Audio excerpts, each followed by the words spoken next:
ಬೇಟೆ ಕಡೆ ಶುರು ಆದಾಗ ಭೀಮಣ್ಣ ಬೇಡ ಪ್ರಾಣಹತ್ಯೆ ಮಾಡಬಾರ್ದು, ನಾವು ಇದನ್ನು ಊರಿ ಹೊಡ್ಕ ಅಂಥೇಳಿ ಆ ಬೇಟೆಯನ್ನು ಹೊಡ್ಕೊಂಡು ಬಂದು ಅವನ್ನ ಮಾರಾಟ ಮಾಡಿ ಆ ಪೂಜಾರಪ್ಪನಿಗೆ ಹಣ ಕಳಿಸಿದ್ರು. ತುಂಬೈತಾ? ಹ್ಞೂ ತುಂಬೈತೆ, ಬಾರ ತುಂಬಿಸ್ತಾರ ಅಂತ ಕೇಳಿದಂತೆ.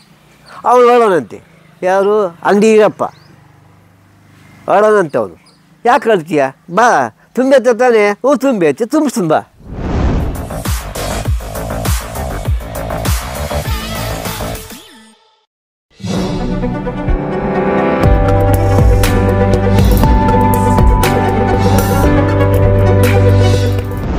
ಬೇಟೆ ಆವಾಗ ನಿಂಗಪ್ಪ ತಾತರು ಬಂದ ನಂತರ ವೀರಪ್ಪ ತಾತರು ಇಲ್ಲಿ ಹೊಲ ಜಮೀನು ಕುರಿ ಸಾಗಾಣಿಕೆ ಮಾಡ್ಕೊಂಡು ಭಕ್ತರ ಅಲ್ಲಿಗೆ ಇಲ್ಲಿ ಸ್ವಲ್ಪ ಇವರು ತಾತರು ನಡೆ ನುಡಿಗಳಲ್ಲಿ ಏನಾದರೂ ಹೇಳೋ ಮಾತು ಕರೆಕ್ಟ್ ಆದಾಗ ಆವಾಗ ಜನಗಳು ಎಲ್ಲರೂ ಸ್ವಲ್ಪ ಒಬ್ಬೊಬ್ಬರು ಪರಿಚಯ ಆದಂಗೆ ಆಯಿತು. ಯಾರು ಪರಿಚಯ ಆದ ಫಸ್ಟಿಗೆ ಈ ಊರಿನಲ್ಲಿ ಭೀಮಣ್ಣ, ಉಪ್ಪರು ಭೀಮಣ್ಣ ಅಂತವರು ಮೇಲ್ಸಕ್ರೆ ತಂಬಿ.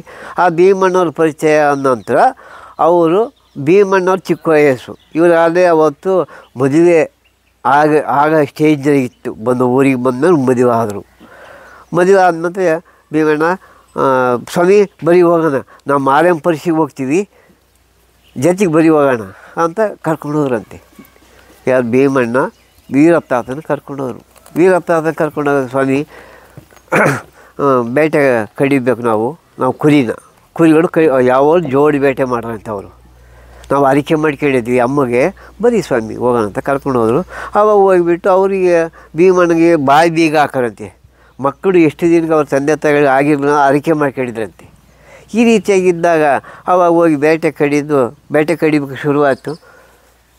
ಬೇಟೆ ಕಡಿ ಶುರು ಆದಾಗ ಭೀಮಣ್ಣ ಬೇಡ ಪ್ರಾಣಹತ್ಯೆ ಮಾಡಬಾರ್ದು, ನಾವು ಇದನ್ನು ಊರಿ ಹೊಡ್ಕ ಅಂಥೇಳಿ ಆ ಬೇಟೆಯನ್ನು ಹೊಡ್ಕೊಂಡು ಬಂದು ಅವನ್ನು ಮಾರಾಟ ಮಾಡಿ ಆ ಪೂಜಾರಪ್ಪನಿಗೆ ಹಣ ಕಳಿಸಿದರು.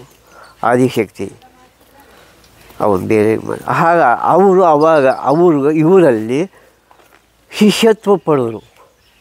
ಯಾರು? ಭೀಮಣ್ಣ. ಇವರು ಅಲ್ಲಿ ನೋಡಿದಾರಲ್ಲ, ಏನು ಅನಾಹುತ. ಅವತ್ತು ಬಡವರಾಗಿದ್ದರು, ಅವ್ರು ಬಹಳ ಶ್ರೀಮಂತರಾದರು. ಅವ್ರು ಹೇಳ್ದಂಗೆ ನಡೆ ನುಡಿದಂಗೆ ನಡೆಸಿದಾಗ ಅವರು ಶ್ರೀಮಂತರಾದರು. ಈ ರೀತಿ ಎಷ್ಟೋ ಜನ ಭಕ್ತಾದಿಗಳಲ್ಲಿ ಶಿಷ್ಯತ್ವ ಕೊಟ್ಟು ಅವರಿಗೊಂದು ಜ್ಞಾನೋದಯವನ್ನು ಕೊಟ್ಟಿರ್ತಾರೆ ಸ್ವಾಮಿ. ಅಷ್ಟಿಗೆ ನಿಂತುಬಿಡ್ತೀವಿ. ಎರಡನೇ ಶಿಷ್ಯ ಅವರು ಬೋವಿ. ಬರಗಾಲ ಬಂತು. ನಾವು ನಮ್ಮ ದೇವರಿಗೆ ಗುಡ್ಗಂಡಪ್ಪ ಅಂತೇಳಿ ಒಂದು ದೇವರಿದೆ. ಆ ದೇವರು ಹೋಗಿಬಿಟ್ಟು ದೀಪ ಚೆನ್ನಾಗಿ ಕಂಡ್ರೆ ಇಲ್ಲೇ ಇರ್ತೀವಿ, ದೀಪ ತುಂಬಿದರೆ ಕೂಲಿ ಮಾಡೋಕ್ಕೆ ಹೋಗ್ತೀವಿ ಸ್ವಂತ ಅಂತ ಅವನು. ಆದ ನಡೆಯ ನಾನು ಬರ್ತೀನಿ ಅಂತ ಜೊತೆಗೆ ಕರ್ಕೊಂಡು ಹೋದ್ರಂತೆ. ಎಲ್ಲಿಗೆ? ಆ ಗುಡ್ಬಂಡೆ ಅಂತ ಬರ್ತಿ ಈ ಕಡೆ ಸೈಡು. ಆ ಗುಡ್ಬಂಡೆಗೆ ಕರ್ಕೊಂಡೋಗಿ ಅವರು ಅವತ್ತು ನೈಟು ದೀಪ ಹಿಡಿಸಿ ಮನೆ ಕೆಡೋರೆ. ಅವತ್ತಿನ ಕೆಲವು ಜನಗಳು ತುಂಬೆ ಸ್ವಾಮಿಗೆ ಎದ್ದು ನೋಡಿದಾಗ ಹೆಂಗಿತ್ತಪ್ಪ ದೀಪ ಅಂತ ಕೇಳಿದರು. ಯಾರು? ವೀರಪ್ಪ ಅಂತ. ಅವ್ರ ಹೆಸರು ವೀರಣ್ಣ. ಸ್ವಾಮಿ ತುಂಬಿಟ್ಟತೆ ಅಂತ ಹೇಳೋಣಂತೆ. ಅವರು ಹಿಂದೆ ಆರೈತೆ ಎಂಬಂದು ತುಂಬಿರೋದಂಥ ಭಾಷೆ ಇತ್ತದು. ತುಂಬಿರೋದಂತೀವಲ್ಲ, ಅದು ಆರೋಗಿರುತ್ತೆ ದೀಪ. ಆ ಆರೋಗ್ಯದಕ್ಕೆ ಹಿಂದಿನ ಒಂದು ವಾಡಿಕೆಯಲ್ಲಿ ತುಂಬಿ ಐತೆ ಅಮ್ಮರು. ಇವತ್ತು ನಮ್ಮ ಅಂತ್ಯದ ಸ್ವಾಮಿ ತುಂಬ್ರಿ ತುಂಬೈತಾ? ಹ್ಞೂ ತುಂಬೈತೆ, ಬಾರ ತುಂಬಿಸ್ತಾರ ಅಂತ ಕೇಳಿದಂತೆ. ಅವನು ಹೇಳೋಣಂತೆ, ಯಾರು? ಅಂಗಡಿಗಪ್ಪ ಹೇಳೋಣಂತೆ. ಅವನು ಯಾಕೆ ಹೇಳ್ತೀಯ, ಬಾ ತುಂಬೈತೆ ತಾನೇ? ಹ್ಞೂ ತುಂಬೈತೆ, ತುಂಬಿಸ್ತೀನಿ ಬಾ. ಆವಾಗ ತುಂಬಿಸಿ ಬಂದು 5 ರೂಪಾಯಿ ಐತೆ, ನೀನು ಶೆಟ್ಟನು ಹಿಂದಿನ ಜನ್ಮದಲ್ಲಿ ಶೆಟ್ಟನ್ನು ಹುಟ್ಟಿದ್ದೆ, ಅದು ಏನು ಕರ್ಮದ ಫಲದಿಂದ ಬೋರಿಯಾಗಿ ಹುಟ್ಟಿದ್ದೀನಿ ನೀನು, 5 ರೂಪಾಯಿ ತೊಗೊಂಡು ಸಂತೆ ಮಾಡ್ಕೊಬರ್ಬೇಕು ಅಂತೇಳಿ. ಅವತ್ತು ಬರಗಾಲ. ಅದು ಆ ಬರಗಾಲದಲ್ಲಿ ಸಂತೆ ಮಾಡಿಸಿ ಅಂಗಡಿ ಇಕ್ಕಿದಾಗ ಅಂಗಡಿ ವಿಶೇಷ ನಡೀತು. ಅವತ್ತು ಅವನು ಬಡತನದಲ್ಲಿದ್ದ ಶ್ರೀಮಂತ ಅನುಕೂಲವಾಗಿ ಇವತ್ತು ಆ ಮಂತ್ಯನದ ಹೆಸರು ಅಂಗಡಿಗರಪ್ಪ ಅಂತಾರೆ. ಇದೆ ನಮ್ಮೂರಲ್ಲಿ. ಇದೇ ರಾತ್ರಿ ಹೋಗಿದ್ವಲ್ಲ, ಅದೇ ಮಂತ್ಯನಲ್ಲಿ ಅಂಗಡಿ ವೀರಪ್ಪನ ಮಂತ್ಯನ. ಇವು 2 ಶಿಷ್ಯ ಅಂತಂದರೆ ಇಲ್ಲಿ. ಇನ್ನೊಂದು ನಮ್ಮೂರಲ್ಲಿ ಉಪ್ಪರ್ ಭೀಮಣ್ಣಗೆ ಸ್ನೇಹ ಆಗಿತ್ತು. ಉಪ್ಪರ್ ಭೀಮಣ್ಣ ಸ್ನೇಹ ಆಗಿದ್ದಾಗ, ಬಾರೇ ನನ್ನ ಹೆಂಡ್ತಿ ಯಾಕೆ ಚೆನ್ನಾಗಿಲ್ಲ, ತಾತ ಎಲ್ಲ ಹೇಳ್ತಾರಂತೆ ಯಾವ್ದು ಕಷ್ಟ ಸುಖದ ಬಗ್ಗೆ, ನನ್ನ ಹೆಂಡ್ತಿ ಪೂರ್ತಿ ಬಾಣತಿ ಚೆನ್ನಾಗಿಲ್ಲ ಅಂಥೇಳಿ ಭೀಮಣ್ಣನ ಕರ್ಕೊಂಡು ಆ ಇನ್ನ ಹೆಸರು ಗಂಗಪ್ಪ ಅಂತೇಳಿ ಅವ್ರು ತೀರೋಗಿದ್ದಾರೆ. ಆ ಭೀಮಣ್ಣನ ಕರ್ಕೊಂಡು ಬಂದು ತಾತವರು ರಾತ್ರಿ 10 ಗಂಟೆ 11 ಗಂಟೆ ಸಮಯ ತಾತ ಅಯ್ಯಪ್ಪನ ಹೆಂಡ್ತಿ ಚೆನ್ನಾಗೆಲ್ಲ ಬಾಣ್ತಿ ಒಂದು ಈಗ ಸತ್ತೋದ್ರೆ ಆ ಮಗುವಿಗೆ ಹಾಲು ಭಾಳ ಕಷ್ಟ ಆಗತ್ತೆ, ಬಾತದ ಹೋಗೋಣ ಅಂತಂದು.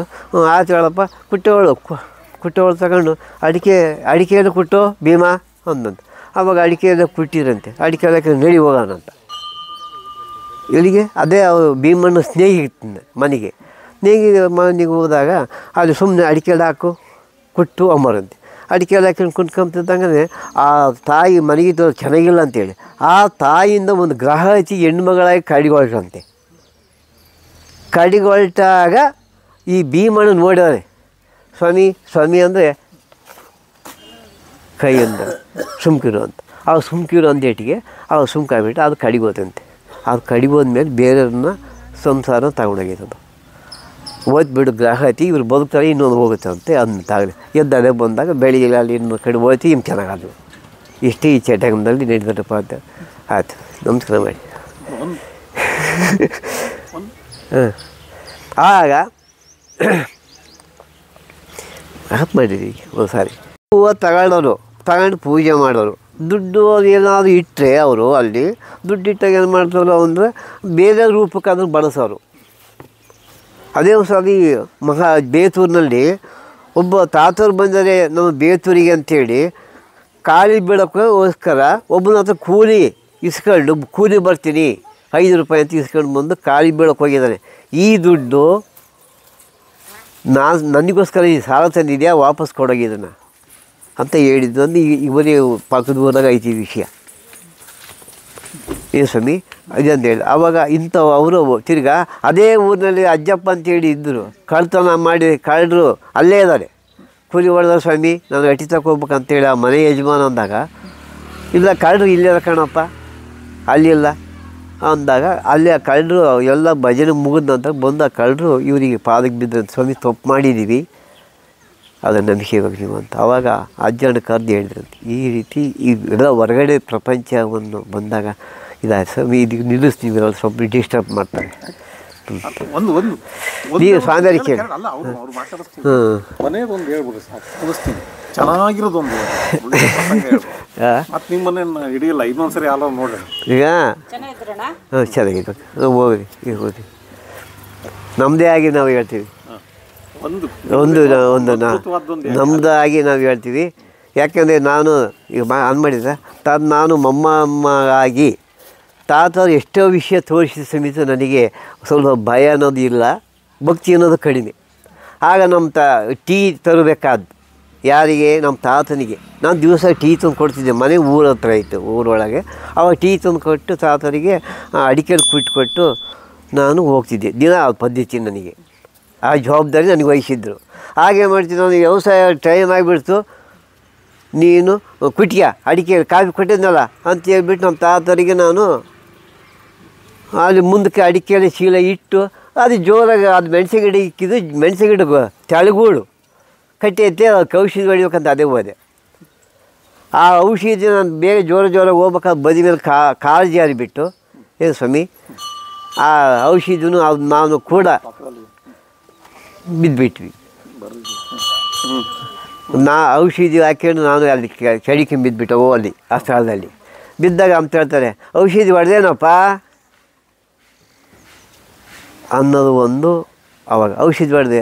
ಇವಾಗ ನೋಡಿ, ಇವಾಗ ನೀನು ಕ್ಲೀನ್ ಮಾಡ್ಕೊಂಬತ್ತಿ, ಇವತ್ತು ಕೆಲಸ ಕೆಟ್ಟು ಹೋಯ್ತಾ, ಈಗ ಅಡಿಕೆಯಲ್ಲಿ ಕೊಟ್ಟು ಹೋಗಪ್ಪ ಅಂತೇಳಿ ಗುರುವಿನ ಆಜ್ಞೆ ತಗೊಂಡು ಹೋಗ್ಬೇಕಾ ಬೇಡ ನೀನು, ಗುರುವಿನ ಮೀರಿ ಹೋದಾಗ ನೋಡಿ ಹೆಂಗಾಯ್ತು ನೀವು ಬದುಕು ಅಂತ ಹೇಳಿದಾಗ ಅಲ್ಲಿ ಒಂದಿಷ್ಟು ನನಗೆ ಭಯ ಬಂತು.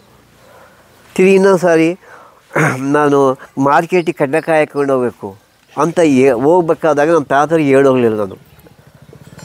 ಆವಾಗ ಹೇಳೋಗ್ದಲ್ಲ ನಾನು ಮಾರ್ಕೆಟಿಗೆ ಕಡಲೆಕಾಯಿ ಆಯಿತು. ಕಡಲೆಕಾಯಿ ಹಾಕ್ಕೊಂಡೋಗಿ ಮಾರ್ಕೆಟ್ ಟೆಂಡರ್ ಬರಬೇಕಾಗಿದ್ದಾಗ, ಮಾರ್ಕೆಟ್ ರೇಟ್ ಬರಬೇಕಾಗಿದ್ದಾಗ ಮಳೆ ಬಂತು, ಟೆಂಡರ್ ಕ್ಯಾನ್ಸಲ್ ಆಯಿತು. ಟೆಂಡರ್ ಕ್ಯಾನ್ಸಲ್ ಆಗ್ತಿದ್ದಂಗೆ ನಮ್ಮ ತಾತರಿಗೆ ಊರಿಗೆ ಬಂದೆ. ಅದು ಗುರುವಿಗೆ ಯಾವುದೇ ಕೆಲಸ ಮಾಡಿ ಹೋಗ್ಬೇಕಾಗಿ ಬಟ್ಟು ಹಂಗೆ ಹೋಗಿದ್ಯಲ್ಲ, ನೀನು ಹಿಡಿದ ಕೆಲಸ ನಡೆಯಿತಾ? ಇಲ್ಲ, ನಡೀಲಿಲ್ಲ. ಮತ್ತು ಸುಳ್ಳಾಗ್ತಲ್ಲ ಇನ್ನು ಹೋಗಿದ್ದು. ಮತ್ತೆ ನಾನು ಮಾಡ್ತೀನಿ ಅಂತ ಹೋಗಿದ್ದಲ್ಲ, ಅಮ್ಮದು ಬಿಡ್ರಿ, ನಾನು ಅನ್ನೋದು ಬಿಡುವ ಅಂತೇಳಿ ಹೇಳಿದೆ ಸರ್. ಇಷ್ಟೇ.